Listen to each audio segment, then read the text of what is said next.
Welcome back, ladies and gentlemen, to another episode of the Southside Struggles, the Chicago White Sox rebuild series.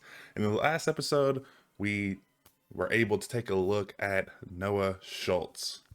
Noah Schultz is our top 100 second best pitching prospect, right behind Drew Thorpe. Overall, he's not too far off, 67 to 65.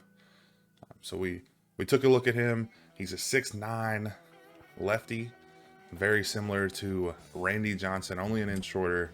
Doesn't have the top pitch speed as Randy Johnson, but if you look at the stature, even the hair, it looks very, very similar out there on the mound. We did not have a great outing.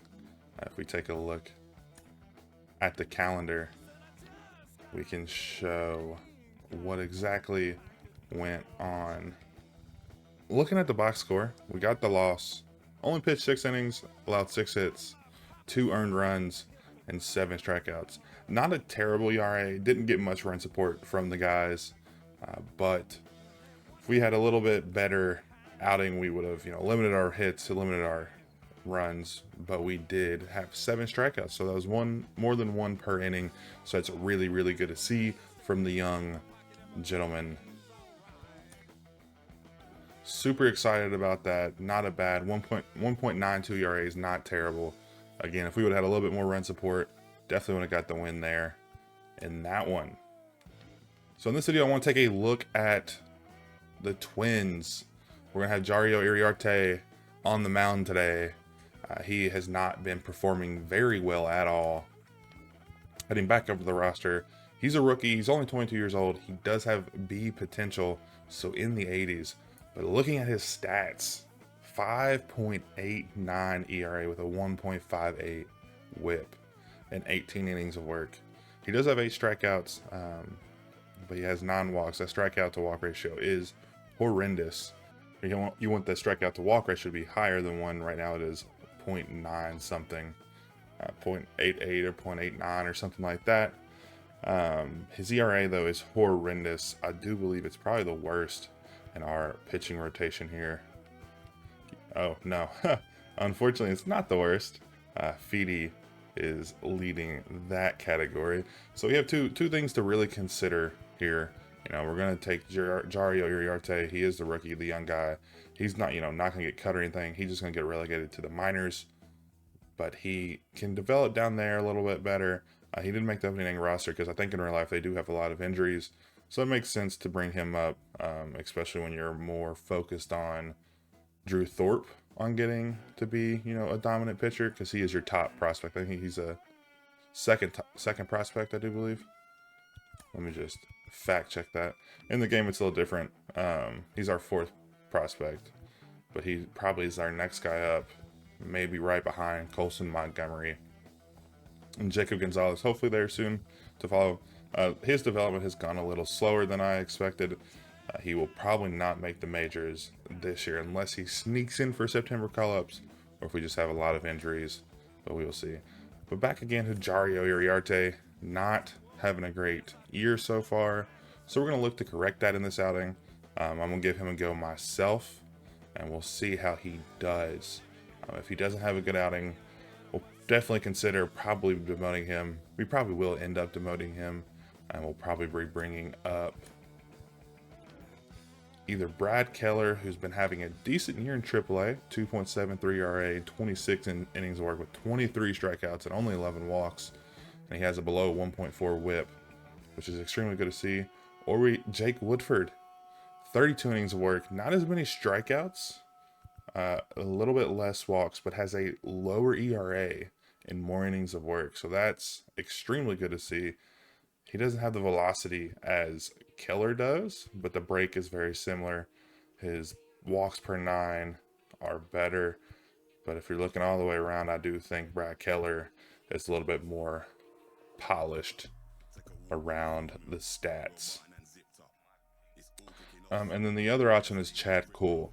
He probably won't get the call up. He is a little bit warm. He is old, so he probably makes the most sense his last year of his contract, doesn't have any options used. So if we don't like him, we can send him back down. But if we bring Jake Woodford up, we will be using his last option. I didn't see how many years on his contract. So they all have 1 year on their contract left. But I will probably focus on either Jake Woodford or Brad Keller. They're a little younger, so they have a little bit more time to develop. If we can sign them again into the next year, I think it would be super advantageous for us. So we will look at that. We might honestly take a look at all three of these guys. Maybe pitch a couple innings each game. Each one of their next starts. Just kind of get a feel for them. It's definitely when I'm pitching, I like to have a good wind up, and then especially a good stretch. The stretch can definitely screw you up if you have a very quick release point. A lot of relievers have a very quick release on their stretch. Honestly, it's a little bit difficult to time that up with pure analog pitching. So we'll definitely go ahead and take a look at Jairo Iriarte here in the next one. It looks like we will be subbing out some of our players today. Yo Moncada looks very tired. He's our third baseman, so hopefully we ran into this issue last time where we didn't have anybody to really cover him, or cover anybody on the field for that matter. So I'm definitely going to be looking to bring up another position player. I would love to get Colson Montgomery up, but we'll have to take a look at his stats after this. I don't want to bring him up too early. So what we're going to do here is switch Yo Moncada with Andrew Vaughn. Gavin Sheets can play first base, so he's going to be playing first base today.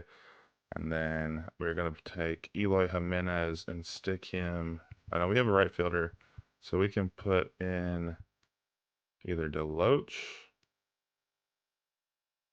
who isn't terrible on the field, or with speed either, or we can put in Kevin Pillar, who's having a miserable downgrade year, batting 200 below the Nicky Mendoza line. So I understand exactly who's their right-handed pitcher.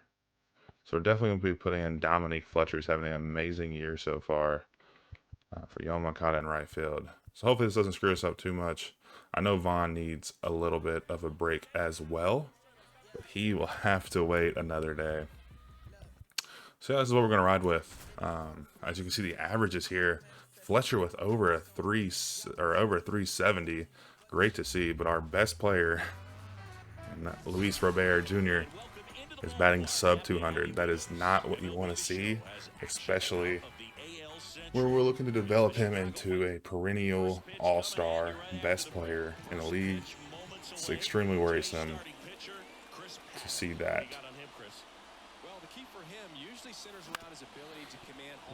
For some reason, the Twins love playing home games during the day where you can't see anything. OP on base percentage is 11th in the AL, which isn't great, but they love playing home games during the day. As you can see, there is literally no way I can see that pitch. So the first couple innings are going to definitely be a crapshoot, but we will do our best. Hopefully, luckily it's not zone hitting, because I would have no idea where that ball is going as we ground out again here for the second out of the inning.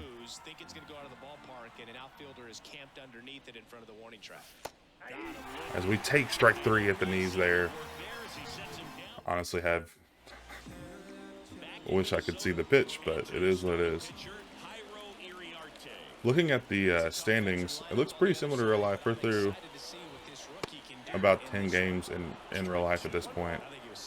The Guardians are in the lead of the division, and the White Sox are in last place in the division. So looking at that, it seems very realistic. We're doing a great job so far keeping this, this franchise realistic. As Castro will ground out here.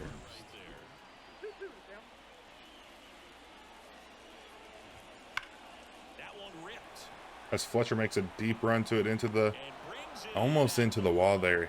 Stops right before slamming into the wall. Great play there. Ran about 30 feet to make that play. Saved a hit for Jairo there, so he gets a tip of the cap for sure.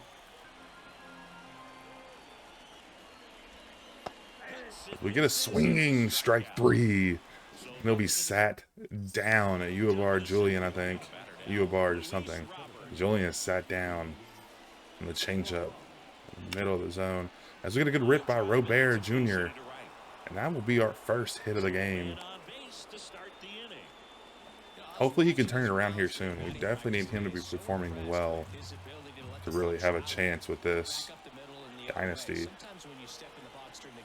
Or not dynasty, franchise.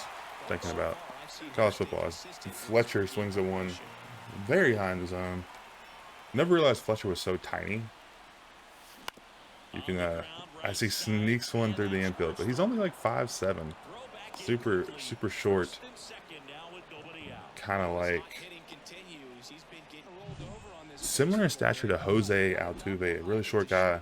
Looks like he can put the ball in play, so that's super great. So, not to say I love comparing anybody to Jose, as I'm a Dodgers fan and can't get over the fact that they beat us in the World Series when they were cheating. As we get another rip into the center field, and we are going to be rounding third and heading home. As Andrew Vaughn gets the first RBI of the game. And it's 1-0 on top of the second. I was worried there we weren't on a legend difficulty, but we still are. Still on legend on both. I watched one of my videos back at the beginning, and the very first game just looked like the pitches were flying. So I'm curious to see if that's just, it varies depending on pitcher. If they throw really hard, they will absolutely fly on camera. As we get another hit here by Gavin Sheets, and we're going to be rounding third again, hopefully scoring 2. And I do believe we will. They will put the ball in their pocket there behind shortstop as we are able to get a 2-run double, and we're up 3-0 early in the game. Jairo Iriarte is getting a good outing from his team as the sun is back there right in the batter's eye, making this ball near impossible to see. And swinging strike 3. Not surprised, as I could not see that thing at all until it was 2 feet below the zone. As Paddock gets another strikeout.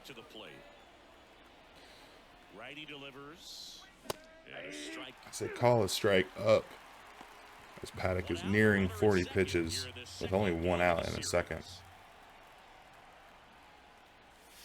Another one way up there. And the count is 2-2. Carl Dixon working the plate in this one. We often hear and talk about umpires being a pitcher's umpire, but he was able to fight that one off. 2-2. See if we can be aggressive here and get one. Here, swinging under that one. As he gets his 3rd strikeout through 2 here.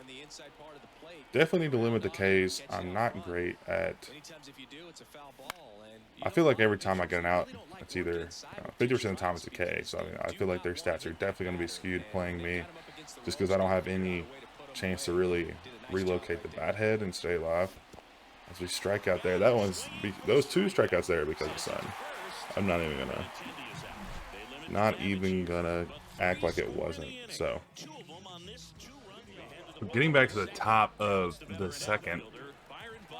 We are up 3. We got 3 runs in that bottom, or top half of the second. I think I just said getting back into the top of the second. But anyways, you know what I mean.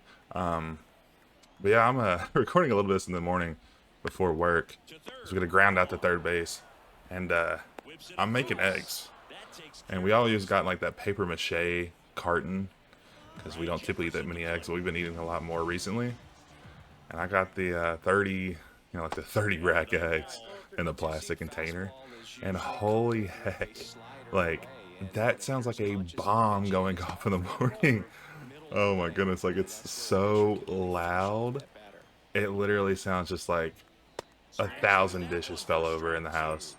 I'm so terrified to open that every morning. I'm gonna think it's gonna wake like all the neighbors. It's actually kind of crazy. Let's get another foul up here. A full count. See if we can get him to reach on his high fastball or just swing under. as we get one off the plate there for a walk. First walk of the game. Another full count here. As we leave a slider hanging, and he will be able to put it out of the field, and that one's not coming back. Home run Twins as they climb back into it. Max Kepler's fourth home run of the game, or fourth home run of the season, actually, not the game. As Jairo Iriarte allows yet another home run this season. Unfortunate to see. I did hang that one though.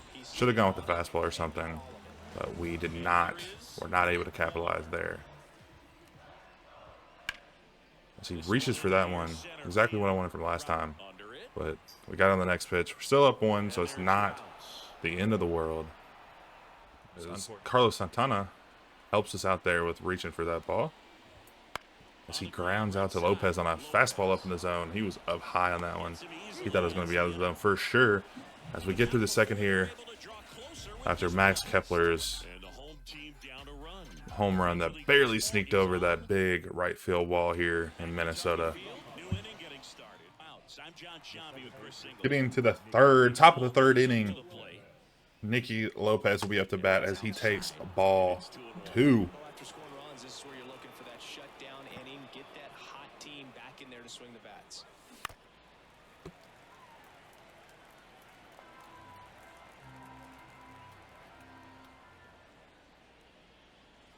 That one missing inside. Well, he's back out here for the third, and after the first couple of innings, pretty rough. I think the skipper's looking for him to give him a little bit of length, see if he can save the bullpen some. Full count here. Chris Paddock has already worked his way up to 49 pitches. Hopefully we'll be able to get him out early in this game as Nicky Lopez swings over the top of a 12-6 curveball for another strikeout. Paddock's 5th on the day. Eloy Jimenez takes a nice rip there. Unable to put it in play, even though he had good timing on the swing. He rips one up in the zone, way out of the zone there, but it goes foul. And the right fielder is not able to make the play, thankfully. As he hangs a circle change in the middle of the zone, but it'll be a ground out to shortstop. I'm just very excited that the sun has finally went away from the batter's eye there. It was very difficult to be able to time up things. We were able to score 3 runs off of it, so maybe it was working for us somewhat. But it's finally up above the batter's eye, so we'll be able to see all the pitches coming in going forward in this one. Oh, as he calls one on the black there, on the outer edge of the zone. As Luis Robert Jr. grounds out to the second baseman. Not a productive inning there from the White Sox. 3 up, 3 down. As Jairo Iriarte takes the mound again. In the last inning, he was not successful in keeping them off the board. Max Kepler blasted one over the wall. Barely snuck it over, like I mentioned before. But whether it's by inches or by miles, it still counts the same.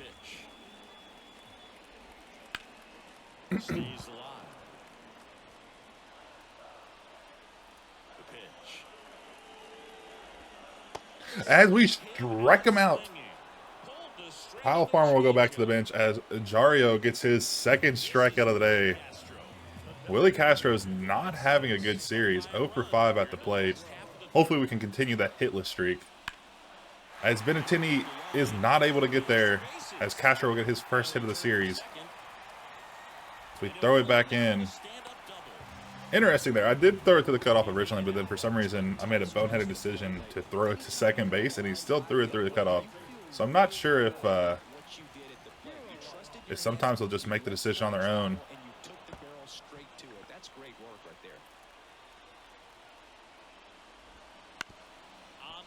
As we get another ground out here, as a runner will advance to third base. It's 2 away there.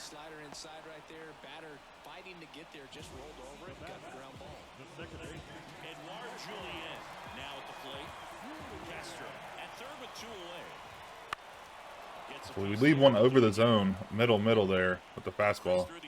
Luckily, he was not able to catch up to it. As he stares at one down the middle. Strikeout number 3 on the day. Second strikeout of the inning. And Jairo Iriarte is back up with a scoreless inning as Fletcher gets one almost letters high. But he's unable to do some damage with that. As we have a third ground out in a row.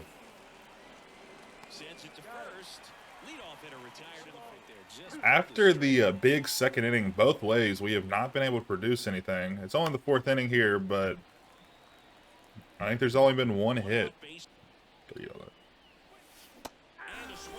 As Andrew Vaughn strikes out on the curveball that was a little up in the zone. Good timing, just unable to get some wood on it. As Gavin Sheets lets one fast, that is called a strike. Stassi on deck, not having a great season with only a 135 average. As we get one through the gap between third base and shortstop. Gavin Sheets 1-on-1 off the bat. Not too shabby there. That is good. 2 for 2 on the day, as the announcer just mentioned. That is a good way to start the day off. As Carlos, is that Carlos Correa? I'm not sure, but the shortstop is able to make the play at second.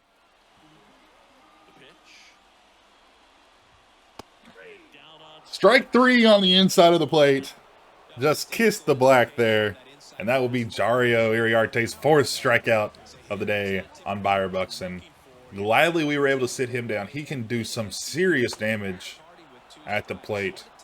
I think he has something like 80 plus power both sides, or both pitching hands.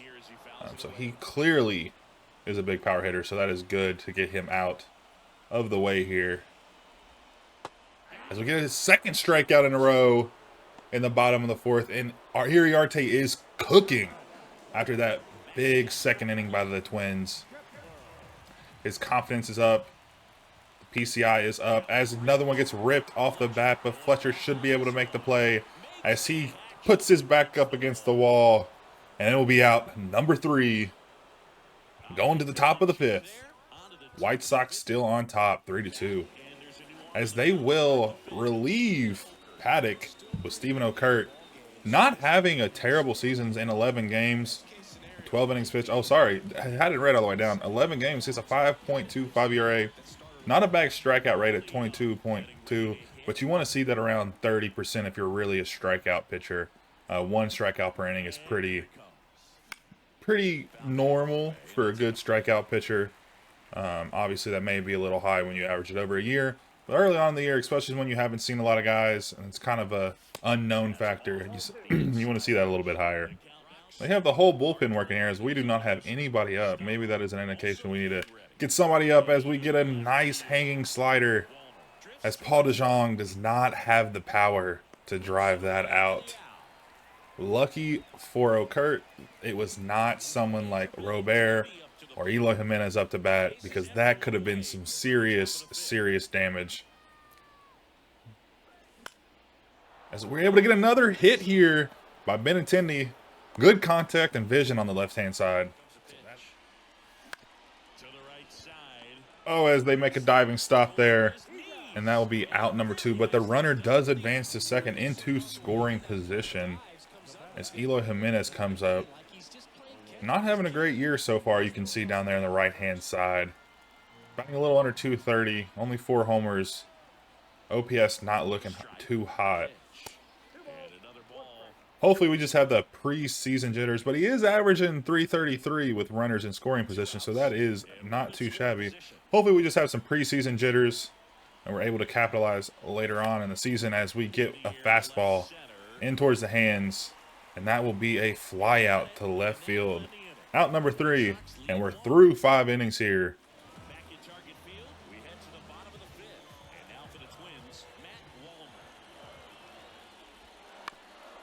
Another ground out here. We should be able to make this play. Only 62 speed as Lopez does a little bit of an underhand toss on the first base and retires the first batter of the 5th inning.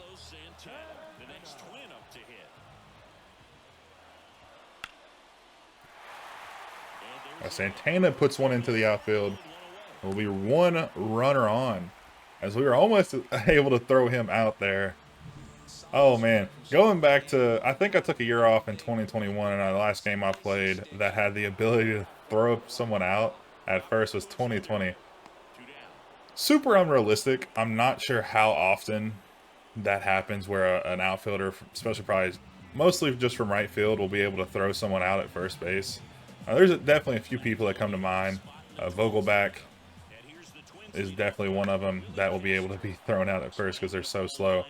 But they took that ability out, so now if you throw it at first, the first baseman or whoever's covering first just won't even be anywhere near the bag, so therefore it's just like impossible to do. Sometimes they'll be standing like 10 feet in front of it or 10 feet towards the outfield, or they'll be standing right next to it, and you just won't be able to really do anything. As Brock Stewart's up in relief, the Twins are really burning the candle at both ends out of the bullpen. As Robert fouls one off. Not great contact from the right, but the power's still there. So if he gets one on the bat head, he is going to be able to drive that pretty deep. We swing at another one up in the zone. 97 on the gun there. He's got a little bit of heat out of the pen.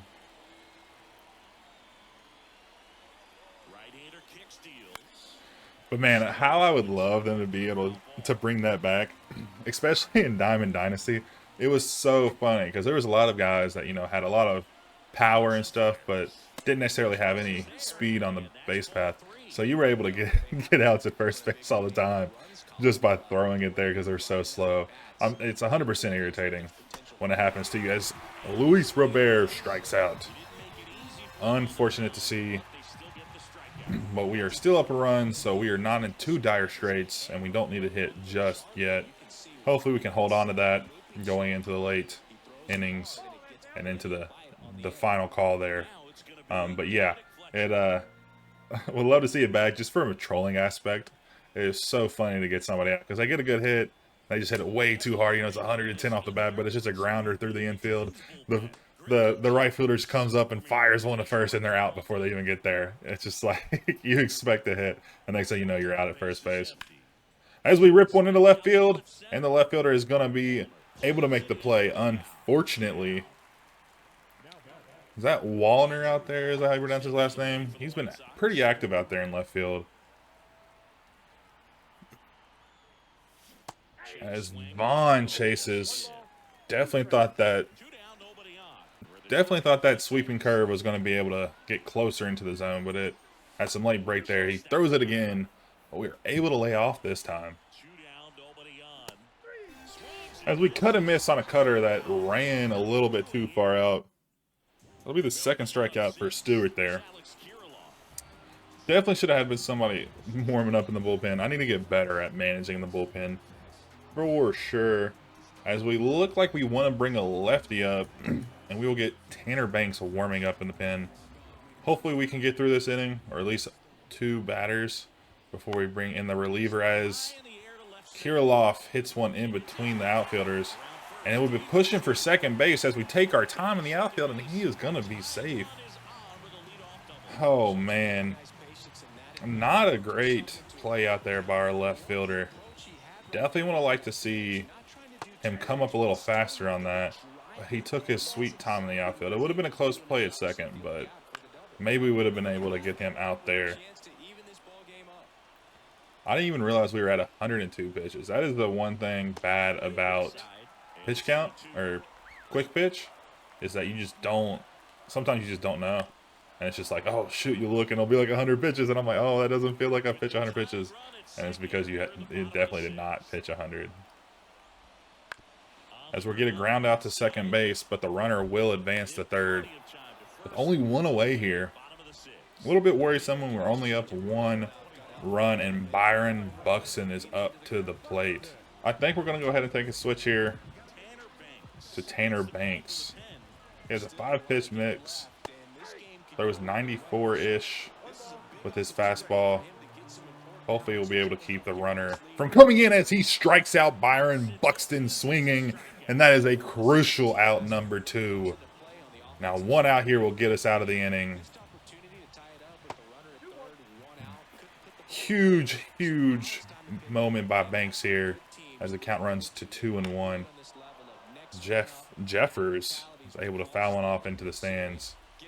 Super exciting moment there for him to get that straight on Bucks. And as we get a check swing.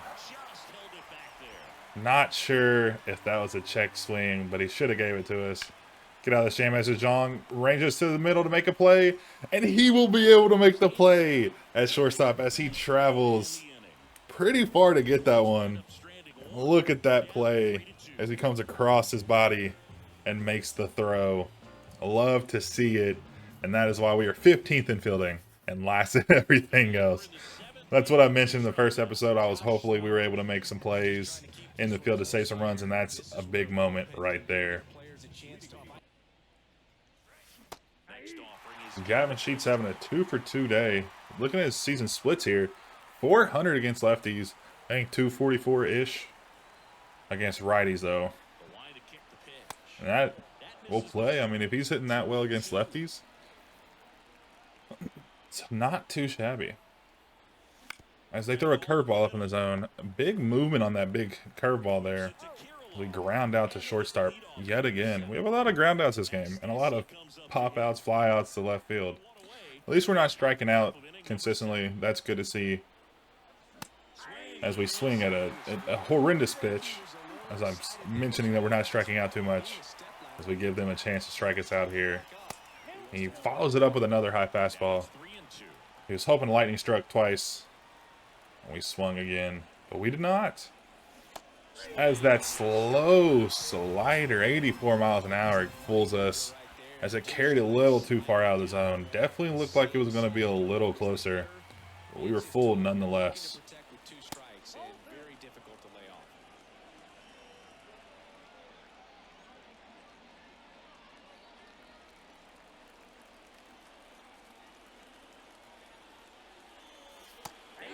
As they call a pitch that barely touched the zone. Not sure if I agree with that one. Especially depending on the way he's been calling the last few innings. He's not given that pitch very many times, but he gave it there. Unfortunate for us as the count runs full. The third reliever of the day issues a walk, and we will have one on with 2 away. As Andrew Benintendi, as we wrap back around the order, he will be up to bat here.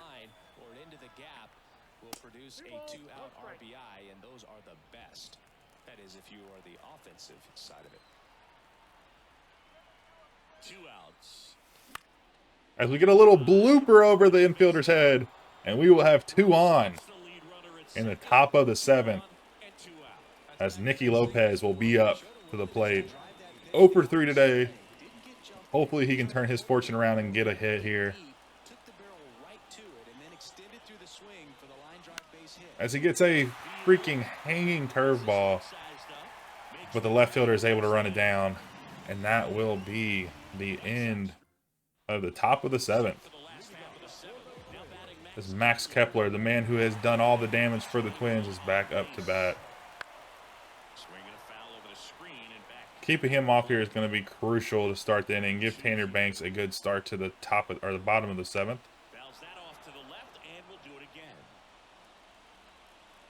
Not a bad pitch mix here. He's only 67 overall when you look at his stats as a whole. So it's not.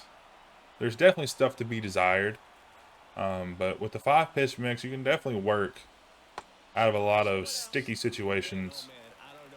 And really just be able to be competitive.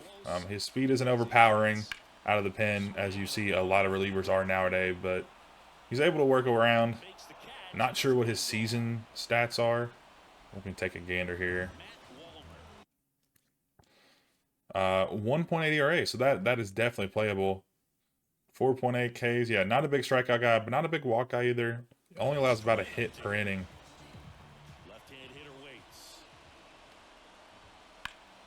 As he gets another fly out to left field as Benintendi runs a little bit far over it, but is able to backpedal it down and get out number 2 here.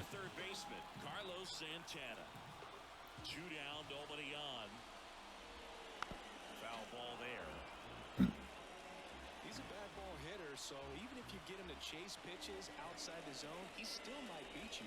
Not an easy out by any means. As that one will rope right down the line, and it followed it all the way to the glove of Fletcher. That stuck to the line. You could barely see it there, poking out right off the white line.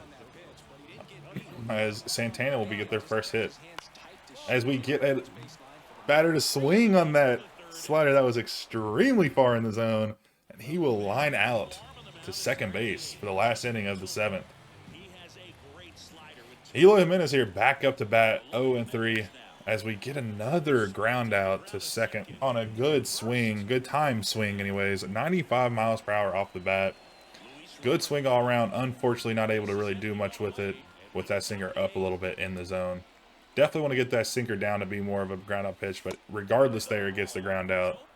He's made a name for himself as a very effective reliever, but not really what you expect from a bullpen arm these days because he's not out there racking up Ks. As we are very, very early on that one there, as we got 100 miles an hour. If we were able to get a lift on that, that could have taken a ride. As we are issued a walk there, so Luis Robert probably ended his batting day at 1-3 with a walk.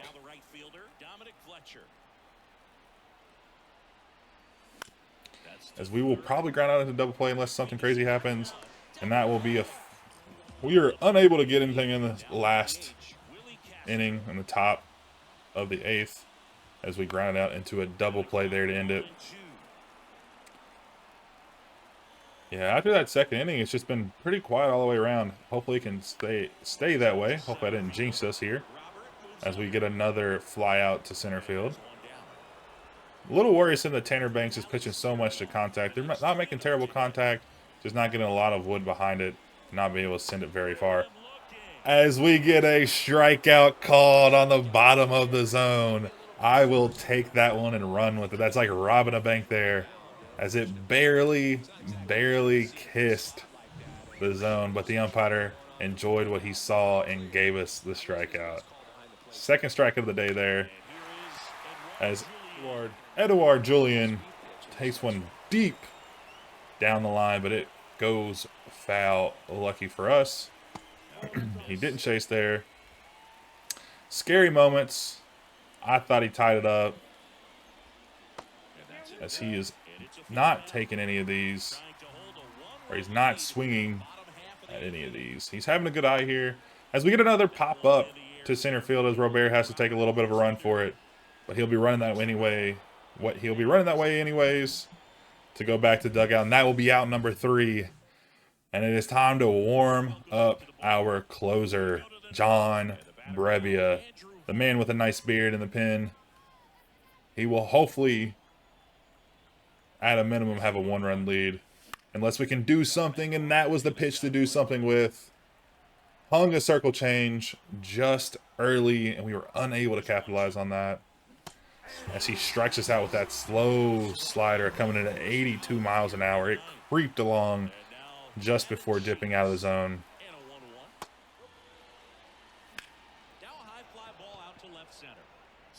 As we get some good wood on it, but again, we just don't have the power to drive it out of the facility. As another flyout will go to the left fielder. He's had so many putouts today. He is working his tail off in left field.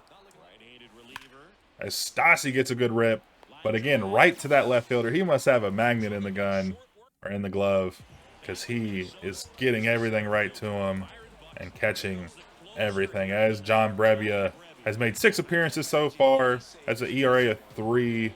A strikeout rate of only 16.7, not great. He has had 4 saves and 4 opportunities, so no blown saves, it doesn't seem. So that is really, really good to see. As he gets a swinging strike there by Buxton. Buxton has not been able to lay off many pitches today. He got struck out last time by a slider in the corner of the zone, as he swings a strike 3, but it's a drop third strike. But we are able to make the play at first, and that will be out number 1. And that's an 0-for-4 day for Buxton.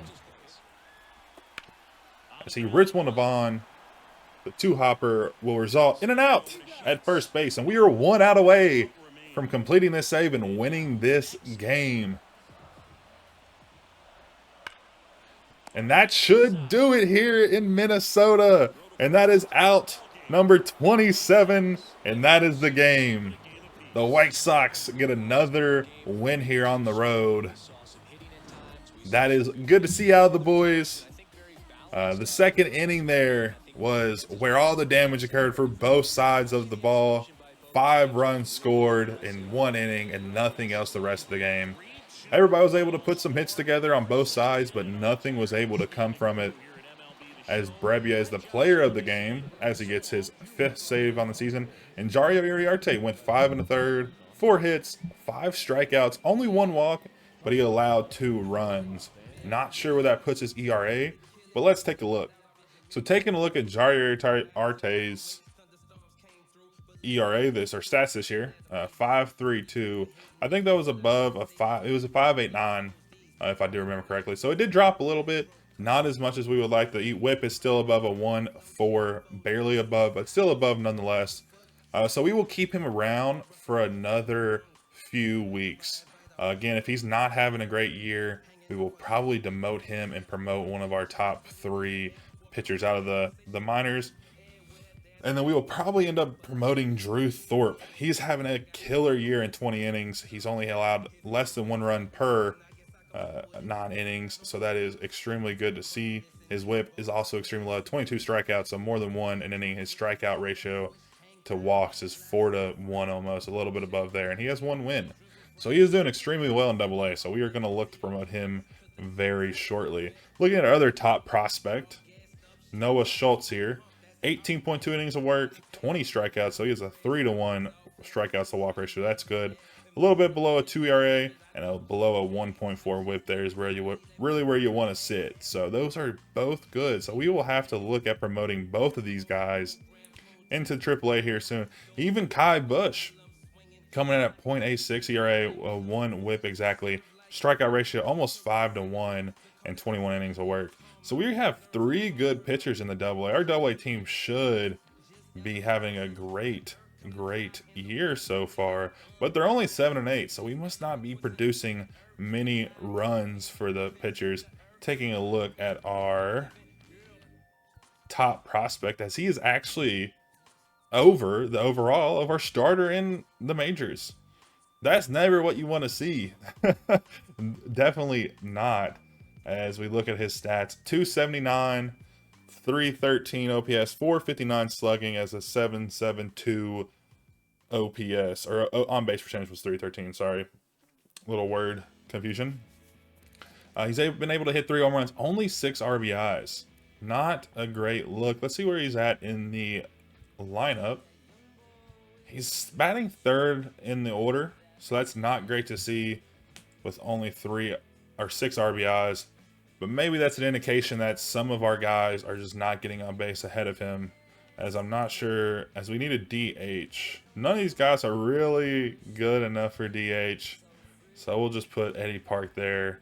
Anyways, no, I think we're going to go ahead and put Jordan Sprinkle. He's a speed demon, decent fielding. Hitting's not great, but he is fast. Hopefully he can get on base quite a bit, hopefully work some walks. His hitting's not that great, but you're in the AA, so it doesn't need to be 62 overall. Hopefully he can get us some work and get on base so Colson Montgomery can drive in some runs. Going to go ahead and simulate here through the end of the month, as Nick Nastrani is no longer injured. We're going to auto-utilize him. As we come up to the situation, 0 outs, Tim Hill on the mound. It looks like 2 runners are on against... Oh, no, just 1 runner is on against the Twins, as he is able to get a homer. Max Kepler has really beat us up in this one. Not what you want to see here. First pitch, first swing, home run. Yeah, not what you want to see. Kind of a weird delivery here by Hill. Kind of a side arm. Not really submarine, just kind of side arm there. So hopefully that inferred velocity is a little higher.